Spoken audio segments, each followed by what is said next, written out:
was a fine introduction.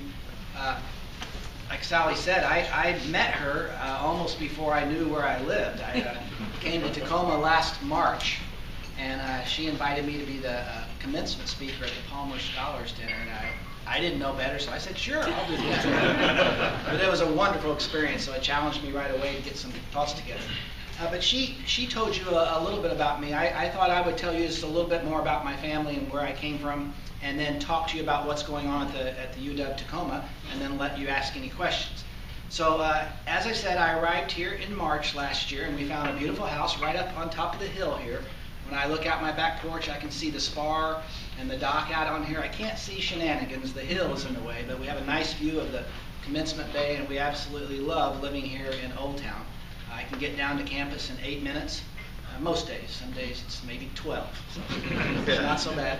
But part of my job also is I report to the president of the University of Washington, so some weeks, such as this week, I was there yesterday and I have to go back tomorrow, so I'm glad I'm going on either side of that Mariners game, so at least I can get up there and back. But I do go to Seattle several times a month too. But I was raised in southern Illinois. Down at the bottom, you know how it looks like an arrowhead? My parents lived about 40 miles from the bottom in a town called Heron. My grandfather immigrated from Sicily in 1910, tried New York for a few months, hated it. He moved to St. Louis, Missouri. There were a lot of Italians on the hill in St. Louis. He did not like that. It was still not rural enough, so he immigrated down to southern Illinois, and that's where he made his home, and that's where my father was born, and that's where my father passed a couple years ago, lived his whole life there. I have 2 sisters that have never left that town. I had to twist my older sister's arm to come out to Tacoma, but now she's excited. She came to Tacoma in January. We had a great time. I have 4 children, 3 myself, and then my wife Kelly has a son, so we have a stepson who is a student at UW Tacoma. My 3 kids, 2 of them are still in Montana. My middle son came to Montana with me in 2011 and met a young lady there, and they have my only grandson in Billings, Montana. And then my daughter, who had gone to school in Colorado, moved to Montana because her dad and brother lived there, and she lives in Bozeman now. So my family's pretty close. You know, Air Alaska has direct flights, and it's a beautiful drive. I've driven back to Montana probably 7 times already this past year. So now to UW Tacoma. I arrived at kind of a difficult time for UW Tacoma because a very popular chancellor, the late Deborah Friedman, had kind of landed in Tacoma and hit the place with a storm. She had really set the university in motion to start serving this community. And the way we speak about our university is it's of this community, by this community, and for this community. It's a little different than something like Eastern Washington University or the University of Washington that is there kind of for the world. Our university is here for this community. Now we've learned that a lot of our community issues, if we work on those, they'll have global impact. But essentially, the University of Washington Tacoma is here for this community. So it was kind of difficult to come into a situation where somebody very beloved had passed away. So the campus was still kind of in mourning over the loss of their leader. Also, it was a time of many interims. As you know, Michael Young, the president of the University of Washington, left last February. So there was an interim president. The number 2 person, the provost, was interim. That was Jerry Baldasti. Kenyon Chan was the interim chancellor of this campus. The second in command at this campus, Bill Kuntz, was interim. And then 4 of our 7 deans and directors were interim. So when I got here, nobody was permanent. It was kind of scary. Your boss wasn't permanent, the people who worked for you were permanent. So I felt kind of unpermanent. But I feel very permanent now. Since that time, they've made Anna Mari the permanent president of the University of Washington. She'll tell you, though, nothing is permanent. Then she'll tell you she has a 5-year contract, too. So. Of course, you can mess those contracts up. I know that. So anyway, we've started to make more permanency. She has hired a provost. Of course, she's hired me. So the first thing I had to do was kind of get an academic leadership team in place, and I'll talk about that in a minute. So, however, even though we were in kind of a rough place, there are many, many, many very positive things going on. We were celebrating our 25th anniversary last year, so that was fun. They had already started the party without me. They were about 3 months into the party, and we stretched it for at least my first 6 months. We had celebrations on the Prairie Line Trail. We had a celebration at, what's Rainier Park, where the Rainier people play? Cheney. Yeah, we had Paint the Park Purple at Cheney Stadium. We had all kinds of events on our campus, and that's just kind of winded down last year. Now we're almost 26 years old, so we have to kind of stop that party. But during the last year, Tacoma was named one of the 50 top college towns in America. And that has really kind of boosted our campus. It's boosted a lot of the campuses here in town. And some of the reasons that they do that are the variety of educational opportunities in the town. And we all know here we have UPS, PLU, UWT, TCC, Pierce College, Tacoma, all those, Bates, and Clover Park. So we have 8 different campuses you can go to, and also the diversity of the communities. The cultural differences, the recreational opportunities. And the cool thing about that is actually Tacoma ended up the 50th, but they published the list from the bottom to the top. So when you go to that website, Tacoma is at the top. So you think we're the top college town in America, which really surprises you. But you know, if you live here, it doesn't. It doesn't really surprise you. I can't imagine now that I've been here, being in another college town that we can recognize. Also, we were named one of the top 50 most diverse campuses in America. And that doesn't mean for one particular type of student. It's because of the range of the type of students. Our student body is getting more diverse each freshman class that we come in. So if you look at the breakdown of our students, a minority are white U.S. students. So with our international students, our students of color, our American Indian students, that is a majority of that group, which really makes our campus a wonderful, rich place to be. The only issue, one of the issues is our faculty and staff don't match the diversity of our student body. And we work on that all the time. Another thing that was really interesting, a group from one of these money magazines came out with a rating where they went in. It was pretty complicated, the strategy that they figured this out, but they took the economic viability of the students coming in. So if you have rich students coming in, you don't get very far, but if you bring students in of low economic means and then put them out the door with careers that have pretty high achieving economically potential, we rank number 2 in the country for that, little UW Tacoma. So that was really exciting for us. The number 1 team, of course, was a Texas team. Not team, but yeah, Texas. I knew it was Texas A&M, giant university, 40,000 students, but UW Tacoma is number 2 in the country for that. And of course, we've been named a military-friendly school for like the last 10 years running. So those are all exciting things. So what I did when I got here is I talked to everybody. Let's start a shared vision for the next 25 years. We've done well for the first 25 years. It's kind of odd to be in a community where everybody loves the university. Usually there's some friction about something, and the only friction I can see is a little bit of parking, maybe. And that's mild compared to most university towns. So it's really kind of nice to be in a university town where the community enjoys and has a partnership with the university that's so tight. So I thought what we should do is involve the community in our visioning process. So this time, last year, a few months after I got started, we launched a visioning and planning project. We have a 30-person internal team. We do have some community folks on that team as well. Josh Garcia, who is the Deputy Superintendent of Schools, he's on our team. And Holly Bamford Hunt, she lives here, I believe, in Northtown as well. She's a part of the Bamford family, but she is the executive director of the Bamford Foundation and has children here in the local schools. So she's on our team as well. But we went out into the community and we focus grouped or interviewed or met with 1,100 people to start with our visioning statement. And what we did is we asked these 1,100, I'm exaggerating a little bit, there was only 1,087.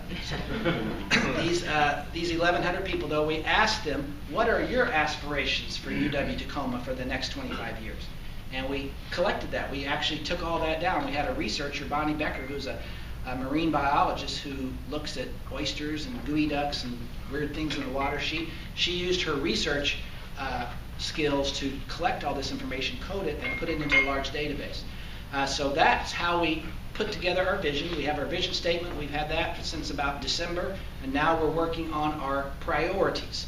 And one of the things we learned from doing this is the majority of people want us to keep doing what we do. And what we do really well, and Sally mentioned this, is we provide access to a world-class education. Just ask Wes what kind of education he has. World-class. World-class individual gets a world-class education. We provide access to a world-class education right here in the South Sound. So that's the number one thing we do. We also recruit faculty who do what we call use-inspired research. And what that means is we ask our faculty, as an educational institution, you always have to push the envelope. You have to be lifelong learners because you want your students to do that. So our faculty use the community and the issues of our community to study their areas of expertise. And that's a little different than something like the University of Washington or Washington State, where you might be looking at the problems of the world. But with a community like this, with the port, with the international influence, many of the issues that we have in Tacoma are global issues. And our faculty might solve those right here alongside teachers from the schools you were talking about earlier, or engineers that work in the port, or doctors that work at Multicare, whatever. But our faculty do use-inspired research, and we encourage that. And we encourage them, and they do involve the community. The third thing that we do that I think we do the least well is provide economic vitality for the region. So this is something we're really working on. Now we do provide graduates who go into our economic workforce here in the community, but we really haven't raised ourselves up where we help the community and the businesses industry excel in this community in the way that we probably can over time. So we're working on that. And then the fourth thing that we do really well, and Sally mentioned this, is we do all that through partnerships. We don't do anything alone. Everything we do in conjunction with our city of Tacoma or the surrounding region. Just look at the Y project that we have. We have a brand new daycare with the Children's Museum. So almost everything we do is together.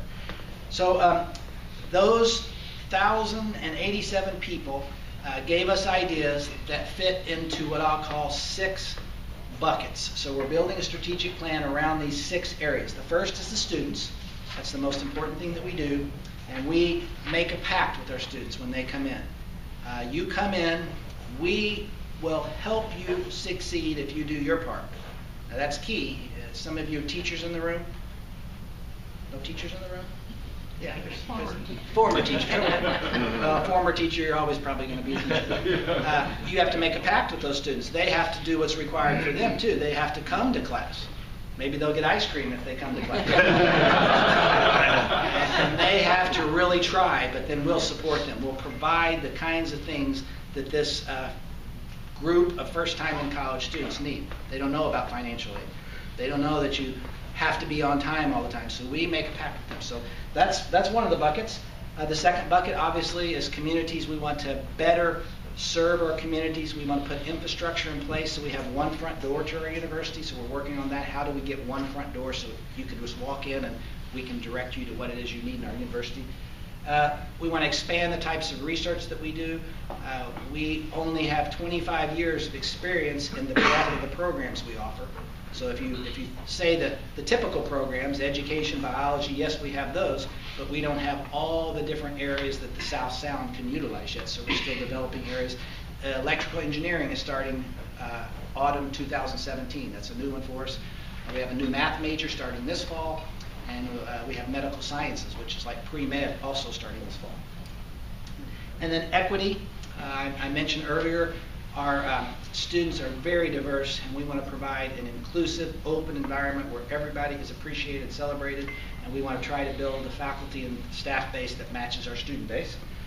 Workplace, a lot of people thought that we have work to do in providing a better place to work. There's not a lot of infrastructure there. Being only 25 years old, there's a lot of things that we don't provide for our employees yet. And then the last thing is growth. Let's look at the growth and grow in a very deliberate way. We've only occupied 1/3 of the physical plant that we have. A lot of people think UW-Tacoma is those 2 blocks at the bottom. It's actually about 6 blocks up the hill. We own a big rectangle, and we've only occupied about 1/3 of it. And the last historical warehouse is under construction right now. You probably noticed the spaghetti factory disappeared out of its previous home for almost 50 years, and it's down the street a little bit. That building, we have $16 million from the state to turn that building into the electrical engineering and the biomedical sciences laboratories. So that will open next autumn, not this coming autumn, but a year from now. So if you haven't been by there, take a look. They've taken all the windows out, but the building will be rebuilt like it looked. It's going to look like the Tacoma paper and stationery building, but it's going to be modern, modern HVAC, modern windows, things like that. So I've also been able to hire a few of these openings. So the number 2 person started January 4th. Her name is Dr. Melissa Lavitt. I found her back in not my home state, but where I spent 19 years in Indiana. I forgot to tell you, I was started in Illinois. I stayed at that university and taught at Southern Illinois University for 9 years, then went to Purdue in Indiana for 19. I'm going to start giving away my age. And then went to Montana for 4 years, and now I've been here. So anyway, we attracted her. She's doing a great job, and her job is to hire these 4 deans and directors that we're entering. And so far, we have 2 done. We hired Ann Bartlett from DePaul University in Chicago. She's been there for 21 years. People are really excited about her. She'll be here the 1st of July. And both of these ladies bought apartments or rented apartments downtown. So they're kind of downtown people. So I'm excited about that. That means they'll be right there at work every day. So they both really liked our downtown vibe and have chosen to live down there. And then we'll be announcing the new dean of the Milgard School of Business, maybe even this week. We're in negotiations right now. It might be Monday or Tuesday, but it'll probably be in the TNT, the new dean of the Milgard School. That's a very important school for us. And then we have 2 to go. So that's going on. And then one last thing, and then I'll allow you to ask questions, is you've probably heard something about the law school. I don't know the history, but I have learned some of the history. In fact, I've been a student of the history of Tacoma. We weren't always so positive here. I read how we chased the Chinese people out of town, what we did to the Native Americans. I still love the place, but we have a lot of goodwill that we need to continue to offer to make up for our past. So I love learning about our history. But anyway, the law school was at UPS, right? And about 15 years or so ago, it was sold and then moved out of town, and a lot of people didn't like the fact that we gave up our law school. So when Deborah was here, the late Chancellor Friedman, she worked with UW to bring a cohort of UW law to the Tacoma area. But as that project moved forward, we found out that because it would be one accreditation, the ABA was pretty strict, and over 40% of that would have to actually be in Seattle. And that became not quite what I think the community had in mind. Nothing wrong with Seattle. I know a lot of you might work there or go to ball games there. But I think what we want here, as I understand, is our own kind of law school. So towards the end of last year, we pivoted, and now what we're looking at is a UW Tacoma law school. Now that's a way bigger deal. For little UW Tacoma to put together a law school is a little different than the UW, who's been there for 140 years and has, probably a top 10 ranked law school in the country. So we have to be very careful and deliberate about what we do, how we do this. So we've hired a consultant. He's the dean of the law school at the University of Denver, and he's helping us do a feasibility study right now to see if it's even needed, if it would work, if we have one. And based on that feasibility study, then I'll have to have 3 or 4 things in place. I'll have to have a state legislature that will get behind us. We'll have to have a law community here that will get behind us, not just in support, but financial help. And we'll have to have the continued support of the UW. And the president supports us, the law school dean supports us, but we'll have to have that behind us for the continuum as we get this off the ground. And I want this to be able to happen in parallel to what we've already decided to do. We've already got our community excited about the future. So we're going to do the things that we've decided to do, and we don't want a law school to pull us down. But I'm thoughtful that we could probably do both if everybody gets behind us. So it may happen. That's the state we are right now. So that's a little bit about the university. So I'd be happy to take. Do we have time for questions? Yes, sir. I have a question kind of on the line of study. Yes. I felt that teaching should come first, but there's kind of a publish or perish kind of thing at the university level. Mm-hmm. And way back when I went to the University of Washington, Seattle, I had teaching assistants frequently, and some of them were great and some of them not so great. Can you talk a little bit about that and how it plays out at UWT? Yeah. Well, UWT, unfortunately, or fortunately, for you, we do not have teaching assistants right now. But as the institution matures and as we attract world-class faculty, some of them, we want them to mentor young people to be teachers. So I think there's room to have a balance. So right now we are mostly teaching focused. Our faculty at UW-Tacoma have a teaching load that is higher than the teaching load at UW-Seattle or WSU. So it's already built in place where they're more teaching than they are research. However, that being said, I mentioned earlier, we're an institution of higher learning. We can't be examples to our students if we're not pushing ourselves to learn more. So I'm a firm believer that all of our professors have to be doing something creative to push themselves forward. Whether it's a published paper or a grant, that's debatable. We can be flexible in what we do. But I think over time, there will be a little bit of that, but we don't have any classroom that holds more than 80 students, essentially. So we're a different kind of place. You can go to freshman level classes in Seattle and there'd be 450 people in your classroom. At Purdue, where I taught, we had classrooms that were 400 people. Yes, sir. Talk about student population growth projected for Tacoma. Yes. Well, we've grown every year for 25 years. So we went from, I think, 261 in 1990 to 4,669 last fall. Now, this is the only school I ever worked at that their spring enrollment is a little higher than their fall enrollment, because usually you lose a few people.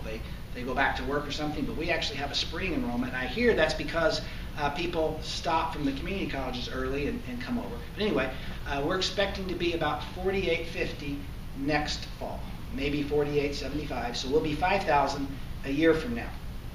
One of the things, though, that I've done is they had a 7% growth projection. I've kind of cut that back to about 4% for a couple years to give us time to plan for that. Because as I interviewed and as I arrived on campus, there was a lot of stress that the resources weren't keeping up with the growth. Because the tuition comes in, but you don't get it for a year. It goes into some hole somewhere, and then you get it like the following year. And the same thing with the state allocation. You don't get that until the following year. So something has to give, and when you search for a faculty member, it takes about a year. You start advertising in the fall in the journals and things, and then you wait a couple of months, people apply, and you bring people to campus, and it's for the following fall. So this coming fall, we're projecting 4%, and we'll probably project 4% one more year. You might also know that they reduced tuition. The state legislature reduced tuition 10% starting this fall. So that's positive for our students, but what happens to us? We get 10% less of the tuition money because UW-Tacoma is that type of institution. It's a teaching institution that the only way we get funded is our allocation and the tuition. Yes, sir. Where do your students come from? Our students, over 80%, about 84% come from this region, and I'll call this region Pierce County. That's good news. The even better news is about 80% of those students go back into this community. I learned that we have over 1,100 students, though, from that next county, King County. But that county gets pretty close. I look at it as being up there, but it's federal. Is it Federal Way? Yes. And we have a lot of students. Our top 2 high schools, I believe, is Todd Beamer in Federal Way? Yeah. I think that's our top feeder high school, which surprised me. If you talk about the numbers, maybe not the percentage of students from that high school that choose us, but that's one of our top feeders. We do have some students from California and from Oregon. I think over time you'll see a few more out-of-state students. Now, out-of-state students are wonderful because they pay almost 3 times the tuition. Now, if you're a parent, my daughter, when I lived in Indiana, wanted to go to Colorado. That wasn't wonderful to me. I mean, it was fun to go visit her, but I had to pay 3 times the tuition. But she was a smart young lady, and she got a scholarship. So I think you'll see some of that as we distinguish ourselves. It's a balance, though, because I said we're a university of this community, by this community, and for this community. But if you're doing that really well, people will want to come and join that effort. A lot of students will come to us because they see it as an opportunity to work in the community. Somebody... you and then you. I'm running out. I need somebody to decide whose turn it is. What programs are in the highest demand? Well, our largest two in growth are our Milgard School of Business, and that's finance and accounting and marketing. That's been on a pretty steep growth. And then our steepest growth has been in the Institute of Technology. Now, our Institute of Technology is kind of non-traditional. Most of the programs in the Institute have to do with computers. So there's information technology, networking technology, there's computer science, computer engineering, and now electrical engineering in the fall. And then we have cybersecurity, which is very high growth rate. A lot of individuals or a lot of companies are looking for security professionals. So that particular program, we need to increase the breadth. We need some traditional like mechanical, industrial, manufacturing, engineering as well. So those two are the highest growth ones.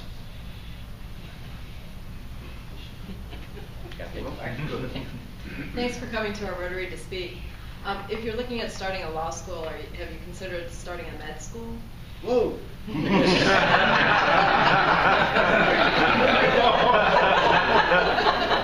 Can I ignore that question? Not at this time. We do have our new medical sciences degree, though, that we're really excited about. That gives our students the opportunity to go into pre-med. So that's the first step. But we couldn't duplicate what our flagship does in Seattle. That would be difficult. Although we would have a considerable amount of sites, clinical sites here. It's a good question. One more question, Tom. Yeah. Opportunities for older students, over 60 set, which I'm a proud member of now. Just opportunities for non-degree learning, taking classes. Yes. Is entrance the same requirements? Can it be different for me than it would be for somebody who's 18? Well, that's interesting. When I came, one of my jobs that I had in the past at Purdue is I was dean of Purdue's extended campus, which had the Osher Institute. All those kinds of things were inside what I used to do at Purdue University for my last job there. So I started talking about us doing that here. Now, we have so many things on our plate, it's hard for us to take that on too, but we are taking that on. We've had a search for a year almost to build an organization inside UW-Tacoma that's called educational outreach. So it's going to do those kinds of things. It's going to have conferences. It's going to sponsor talks and non-credit activities. It's going to take the Key Bank Center, which is a professional development center, and take it out to the community. So that's coming, but we're still a couple years away from it coming to any kind of maturity. But yes, we do want to do that. In the meantime, there is the professional development center that does cost money. It's market value. We pay the instructors, and we only charge the attendees what it costs to pay the instructors back. And we have a lot of activities on campus. If you go to our website, a lot of things, learning opportunities that aren't necessarily credit. Thank you. Well, thank you very much.